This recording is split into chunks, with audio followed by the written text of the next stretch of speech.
و تعالیٰ کے فضل و کرم کا ایک حصہ ہے کہ پاکستان جس تاریخ میں وجود میں آیا تھا وہ رمضان کی 27ویں شب تھی، اور جمعۃ الوداع تھا۔ اس میں اللہ تبارک و تعالیٰ نے اس مبارک رات میں اس ریاست کو وجود بخشا۔ یہ اللہ تبارک و تعالیٰ کا خاص فضل و کرم تھا کہ مسلمانان ہند جو انگریز اور ہندو کی دوہری چکی میں پس رہے تھے، ان کو ان کے مطالبے کے مطابق اللہ تبارک و تعالیٰ نے یہ خطہ زمین، یہ ریاست عطا فرمائی۔ یہ اللہ جل جلالہ کی اتنی بڑی نعمت تھی اور ہے کہ جس پر اللہ تبارک و تعالیٰ کا جتنا شکر ادا کیا جائے کم ہے۔ آج ہم اپنے ملک کے افسوسناک حالات کا بکثرت شکوہ کرتے ہیں، اور یہ شکوہ حق بجانب بھی ہے۔ ہم نے اس دوران بہت کچھ غلطیاں کی ہیں اور ان کی سزا بھگتی ہے۔ جس مقصد کے لیے اور جس نام پر یہ ملک قائم ہوا تھا، یعنی یہ نعرہ لگایا گیا تھا کہ پاکستان کا مطلب کیا، لا الہ الا اللہ، اس مقصد کی طرف ہم ابھی تک کچھ بڑی کامیابی حاصل نہیں کر سکے، اور ہمیں شکوہ رہتا ہے اور وجہ طور پر رہتا ہے کہ یہاں کی حکومتوں نے اس مقصد سے بے وفائی کی ہے جس مقصد کے تحت مسلمانوں نے اتنی عظیم قربانیاں دی تھیں۔ ہمیں یہ شکوہ بھی رہتا ہے اور وجہ طور پر رہتا ہے کہ یہاں بدعنوانی کا بازار گرم ہے۔ ہمیں یہ شکوہ بھی رہتا ہے اور وجہ طور پر رہتا ہے کہ یہاں عریانی اور فحاشی ہے، یہاں لوگوں کو کی جان و مال اور آبرو کی حفاظت نہیں ہے، یہاں لوگوں کے ساتھ ظلم کیا جاتا ہے، غریبوں کے ساتھ ناانصافی ہو رہی ہے۔ یہ سب باتیں اپنی جگہ درست ہیں، اور ان سب باتوں کا شکوہ کرنا کوئی غیر معمولی بات نہیں، لیکن ان سب باتوں کے باوجود ہمیں یہ نہیں بھولنا چاہیے کہ پاکستان اللہ تعالیٰ کے فضل و کرم سے آج بھی ہمارے لیے ایک بہت بڑی نعمت ہے، نعمت عظمیٰ ہے، اور اللہ تبارک و تعالیٰ نے اس ملک کی بدولت ہمیں بہت کچھ دیا ہے۔ اللہ تبارک و تعالیٰ کے فضل و کرم سے اس ملک کے وسائل ایسے ہیں کہ شاذ و نادر کسی ملک کو ایسے وسائل مہیا ہوتے ہیں۔ یہاں صحرا بھی ہیں، پہاڑ بھی ہیں، دریا بھی ہیں، سبزہ زار بھی ہیں، یہاں کھیت بھی ہیں، یہاں اللہ تبارک و تعالیٰ نے بہت کچھ عطا فرمایا ہے۔ بہت سے ملکوں کے اندر کوئی یہ وسائل مہیا نہیں ہوتے جو اللہ تبارک و تعالیٰ نے ہمیں عطا فرمائے، اور اس لحاظ سے بھی اللہ تبارک و تعالیٰ کی یہ نعمت ہے کہ پورے کرۂ زمین کے اوپر یہ واحد ملک ہے جو جس کے دستور میں یہ بات طے شدہ قرار دی گئی ہے کہ اس کائنات پر حکمرانی اصل میں اللہ جل جلالہ کی ہے۔ پاکستان کا دستور اس کی قرارداد مقاصد سے شروع ہوتا ہے، جس میں اس بات کا اقرار و اعتراف کھلے لفظوں کے ساتھ موجود ہے کہ کائنات پر اصل حکمرانی اللہ جل جلالہ کی ہے، اور اگر کوئی شخص حکمران بنتا ہے تو وہ اللہ تبارک و تعالیٰ کی مقرر کردہ حدود کے اندر اس حق کو استعمال کرنے کا پابند ہے۔ آج کی سیکولر جمہوریت جس کا راز ساری دنیا الاپتی ہے، اس کا بنیادی نقطہ نظر یہ ہے کہ حکمرانی عوام کی ہے، یعنی عوام گویا ان کو حکمرانی کا حق حاصل ہے اور ان کو حاکمیت کا حق حاصل ہے۔ وہ جس چیز کو اچھا کہتے ہیں وہ اچھی ہے، جس کو وہ برا کہتے ہیں وہ بری ہے، لیکن ہمارا دستور یہ کہتا ہے کہ حاکمیت اللہ کی ہے۔ یہ وہ بات ہے جو قرآن کریم میں فرمائی ان الحکم الا للہ، حاکمیت کسی کی نہیں ہے سوائے اللہ جل جلالہ۔ یہ بات دنیا کے کسی دستور میں موجود نہیں، کسی مسلمان ملک کے دستور میں یہ بات موجود نہیں ہے کہ حاکمیت اللہ کی ہے اور اسی کی مقرر کردہ حدود کے اندر حکمرانی کا حق استعمال کیا جائے گا. بڑے بڑے نامور اسلامی ملک موجود ہیں لیکن کہیں پر یہ بات نہیں ہے. تو یہ اللہ تبارک و تعالیٰ کے فضل و کرم سے جسے کہنا چاہیے کہ دستوری اعتبار سے ملک کا قبلہ درست ہے.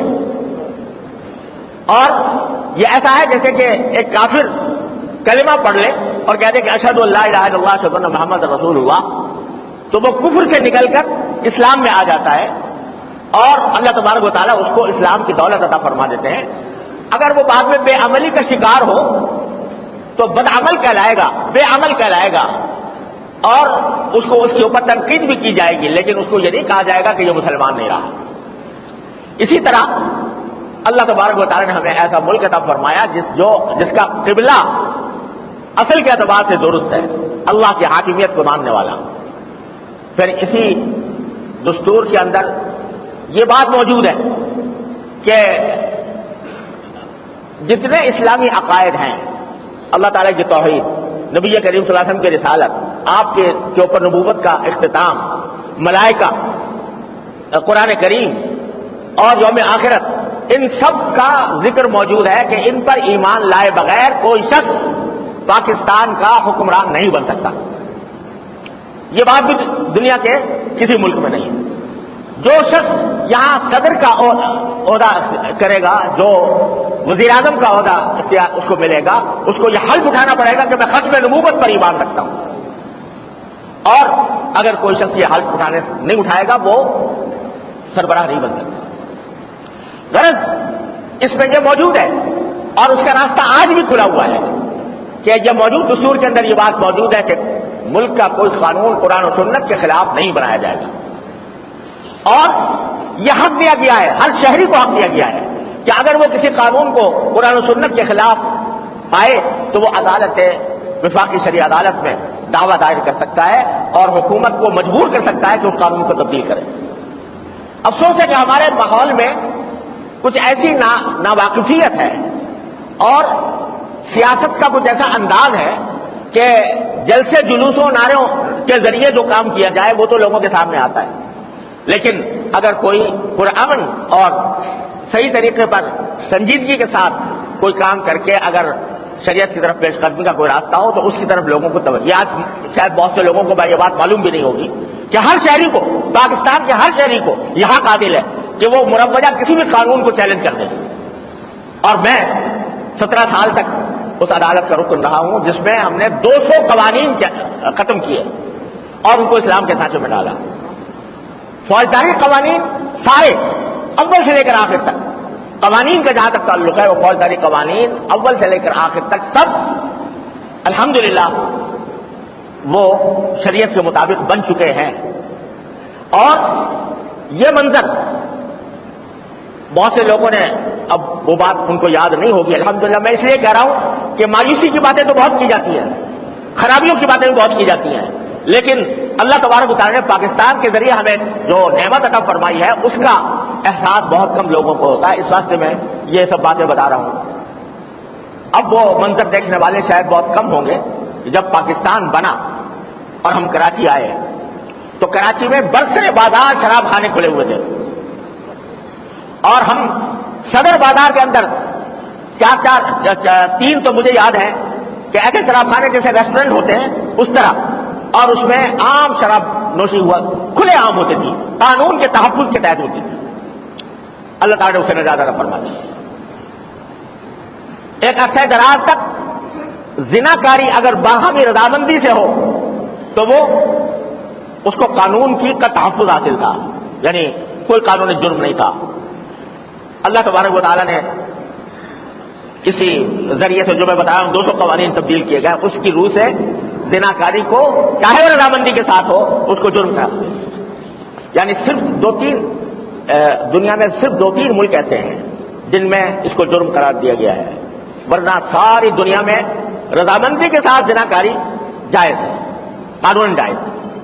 لوگ کہتے ہیں، اور یہ واقعہ بھی ہے کہ اب بھی اللہ بچائے لوگ شراب پیتے ہیں، اب بھی اللہ بچائے اس گناہ کے اندر مبتلا ہوتے ہیں، لیکن دونوں باتوں میں فرق سمجھنا چاہیے. پہلے وہ شرابیں پی جاتی تھی قانون کی چھتری کے نیچے اور پورے قانون کے تحفظ کے ساتھ کھلے عام ریسٹورنٹ کے جس طرح ہوتے ہیں وہاں جا کے چائے پی جاتی ہے، اسی طریقے سے شرابیں پی جاتی تھی. لیکن اب چوری چھپے کرتے ہیں لوگ. تو چوری چھپے کرنے میں اور قانون کے تحفظ کے تحت کرنے میں زمین و آسمان کا فرق ہے.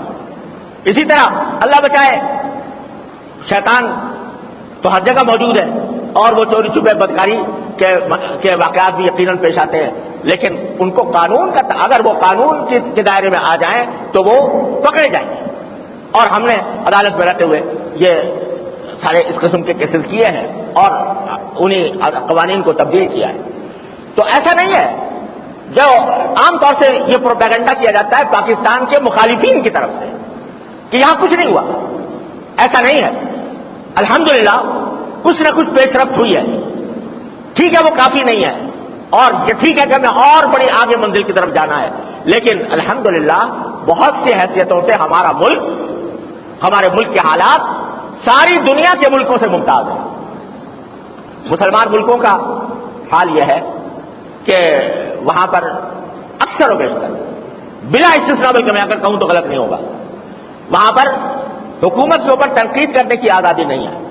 یہاں تک کہ جمعہ کے خطبے، جمعہ کی جو میں تقریر آپ کے سامنے کر رہا ہوں، یہ کھل کر کوئی آدمی نہیں کر سکتا اور اس کے اوپر پابندیاں ہیں. تقریریں حکومت کی طرف سے لکھی ہوئی آتی ہیں، ان کو پڑھنا ہوتا ہے اور اگر کہیں پڑھنا نہیں ہے تو اس کی نگرانی ہوتی ہے کہ یہ کیا کہہ رہا ہے. اگر حکومت کے خلاف ایک لفظ بول دے تو اس کو گرفتار کر لیا جاتا ہے. میں اس لیے کہتا ہوں کہ الحمدللہ جتنی مذہبی آزادی اور دینی آزادی ہمارے ملک میں ہے یہ دنیا کے کسی اسلامی ملک میں نہیں. جتنی مسجدیں الحمدللہ ہمارے ہاں آباد ہیں، سعودی عرب کو چھوڑ کر باقی کسی مسلمان ملک میں اتنی مسجدیں آباد نہیں ملیں گی. جتنے دینی مدارس اور تعلیم گاہیں الحمدللہ ہمارے ہاں ہیں وہ دنیا کے کسی ملک میں نہیں ہیں. تبلیغی جماعتیں جتنی آزادی کے ساتھ اور فعالیت کے ساتھ یہاں کام کرتی ہیں دنیا کے کسی ملک میں نہیں کام کر سکتی. یہ ساری نعمتیں اللہ تبارک و تعالیٰ میں عطا فرمائیں. تو میں اس لیے بات کر رہا ہوں کہ ہمیشہ جب بھی پاکستان کا ذکر آتا ہے اور پاکستان کے حالات کا ذکر آتا ہے تو اس کا منفی پہلو اور اس کی جو خرابیاں ہیں ان کو تو اجاگر کیا جاتا ہے، لیکن جو اللہ تعالیٰ نے نعمتیں عطا فرمائی ہیں ان کو ہم بھول جاتے ہیں.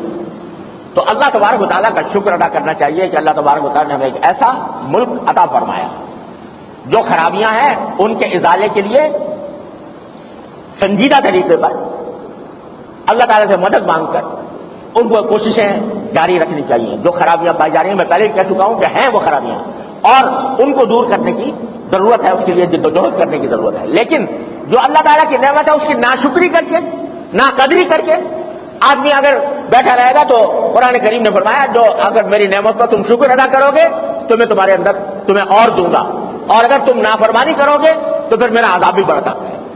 تو یہ جو ہم جن عذاب میں چلے آ رہے ہیں وہ مدتوں سے مسائل کے ایک سیلاب کے اندر گھرے ہوئے ہیں، وہ در حقیقت ہماری ناشکری کا نتیجہ ہے.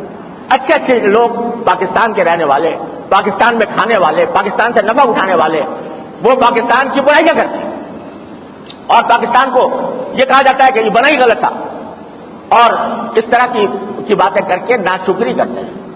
جب اللہ تعالیٰ کی نعمت کی ناشکری کی جائے گی تو پھر اس کے فوائد بھی انسان حاصل نہیں کر سکتا، اللہ تعالیٰ کا عذاب بھی بڑھتا ہے. لہذا آج یہ بھی اللہ تعالیٰ کی ایک نعمت ہے کہ عرصہ دراز سے ہمارے شہر میں خاص طور پر بد امنی کا ایک ایسا طوفان مسلط تھا کہ کوئی تقریب منعقد کرنا، کوئی جلسہ کرنا، کوئی باہر آزادی کے ساتھ نکلنا، لوگ سہمے ہوئے تھے.